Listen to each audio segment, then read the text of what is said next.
মনে হচ্ছে কেউ আশেপাশে কান্না করছে, কিন্তু আমি তো এখানে কাউকে দেখতে পাচ্ছি না।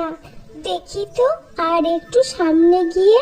আরে, এই তো বাঘিনী মাসির মেয়ে রূপা। কিন্তু এইভাবে এখানে কান্না করছে কেন?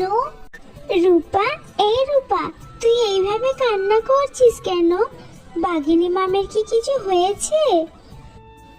না, মায়ের কিছুই হয়নি, মা একদম ঠিক আছে। তাহলে তুই কাঁদছিস কেন? আমাকে বল। জানিস মিনা, আমার না পড়াশোনা করতে খুব মন চায়, কিন্তু টাকা পয়সার জন্য তো আমার মা আমায় পড়াতেই পারে না।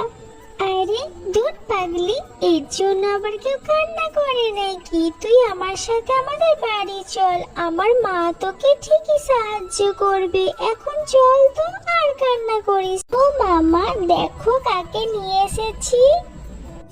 আরে রূপা যে, আয় ভিতরে আয়। আরে রূপা, কি হয়েছে তোর? মুখটা এত শুকনো শুকনো দেখাচ্ছে কেন? এরপর রূপা তার মন খারাপের কথা সেপাকে খুলে বলে। দূর পাগলি, কান্না করছিস কেন? আমি তো আছি, আমি তোকে স্কুলে ভর্তি করিয়ে দেব। নে, তুই আর কান্না করিস না। আমি বিরিয়ানি রান্না করেছি, চল দুজন মিলে খেয়ে নে। তোর জাদু মন্তর ছু, জাদুর তরমুজ বাড়ি, তুই এক্ষুনি আমার সামনে প্রকট হ। তান্ত্রিক এই কথা বলার সাথে সাথেই তার সামনে একটা জাদু তরমুজ বাড়ি প্রকট হয়। এরপর তান্ত্রিক সেই তরমুজ বাড়ির ভিতরে যায়। রাক্ষস মাতা যেমন বলেছিল, ঠিক আমি সেরকম তরমুজ বাড়ি বানিয়েছি। এবার আমার শক্তি অর্জন করা থেকে কেউ আটকাতে পারবে না। রাক্ষস মাতা, তোমায় অনেক ধন্যবাদ। এই কথা বলে তান্ত্রিক গ্রামের দিকে এগিয়ে যায়।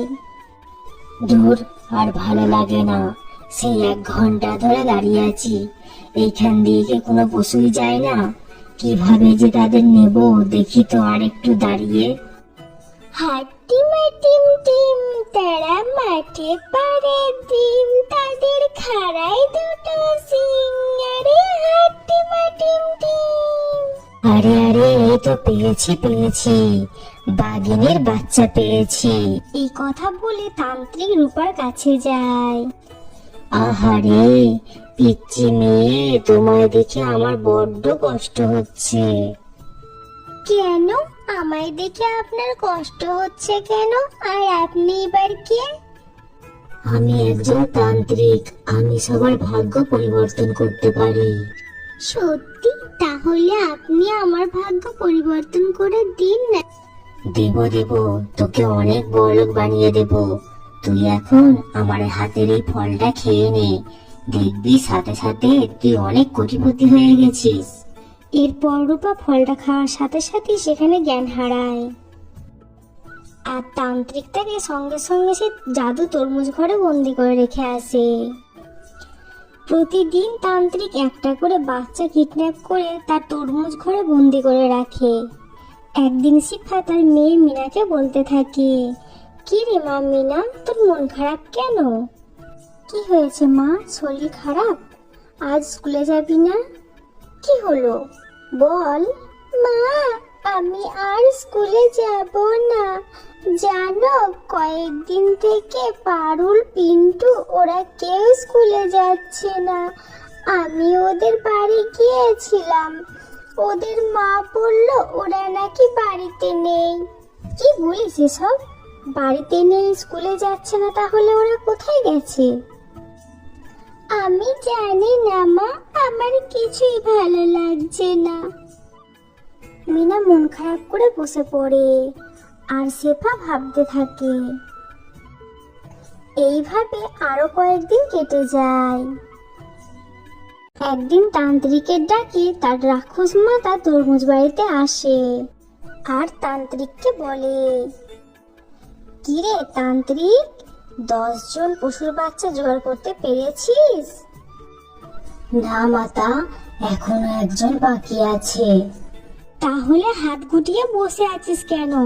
তাড়াতাড়ি আর একজনকে ধরে নিয়ে আয় আর একজন না হলে তোকে আমি রাক্ষসের শক্তি দিতে পারবো না। এই কথা শুনে তান্ত্রিক তরমুজ বাড়ি থেকে তাড়াতাড়ি করে বেরিয়ে যায়। আর কিছু দূর যেতেই সে মিনাকে দেখতে পায় এবং তার সামনে যায়। এই কে তুমি? এইভাবে আমার সামনে এসে দাঁড়ালে কেন? তাড়াতাড়ি আমার রাস্তা থেকে সরো, আমি বাড়ি যাব। তান্ত্রিক তার জাদুর সাহায্যে মিনাকে অজ্ঞান করে দেয় আর সেখান থেকে তার তরমুজ বাড়িতে নিয়ে যায়। আর এদিকে মিনা না ফেরাই শেফা তাকে সারা গ্রামে খুঁজে বেড়ায়। মারে, কোথায় গেলি তুই? এবার আমি তোকে কোথায় খুঁজি বল? আয় মা, ফিরে আয়, আমার যে কিছু আর ভালো লাগছে না তোকে ছাড়া। এমন সময় তার চোখে পড়ে তরমুজ বাড়ি। সে তরমুজ বাড়ির দিকে বলতে থাকে, আরে এ কি দেখছি, এটা তো একটা তরমুজ বাড়ি। দেখি তো এই বাড়ির ভিতরে কি আছে। এই কথা বলে শিফা জানালা দিয়ে উঁকি মারে আর সে তান্ত্রিককে দেখতে পায়। তার সাথে সব পশুর বাচ্চাদেরকেও বন্দি অবস্থায় দেখতে পায়। আর কিছুক্ষণ পর এদের বলি দিয়ে আমি রাক্ষসের শক্তি অর্জন করব। শিফা সব কথা শুনে ফেলে আর মনে মনে বলে, তার মানে নিজের স্বার্থের জন্য এদের ধরে নিয়ে এসেছে। না, আর দেরি করা যাবে না, এক্ষুনি ওদের বাঁচাতে হবে। এই কথা বলে শিফা একটি লাঠি নিয়ে তরমুজ বাড়ির ভিতরে ঢোকে আর তান্ত্রিকের মাথায় জোরে একটা বাড়ি মারে। আর তান্ত্রিক সাথে সাথে মাটিতে লুটিয়ে পড়ে। আর এদিকে শিফা সব পশুর বাচ্চাদের মুক্ত করে।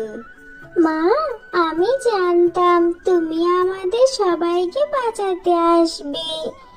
এখন তাড়াতাড়ি চলো, এই বেটাকে পুলিশের কাছে নিয়ে যাই। শিফা তাদের পুলিশের কাছে নিয়ে যায় আর সবটা খুলে বলে।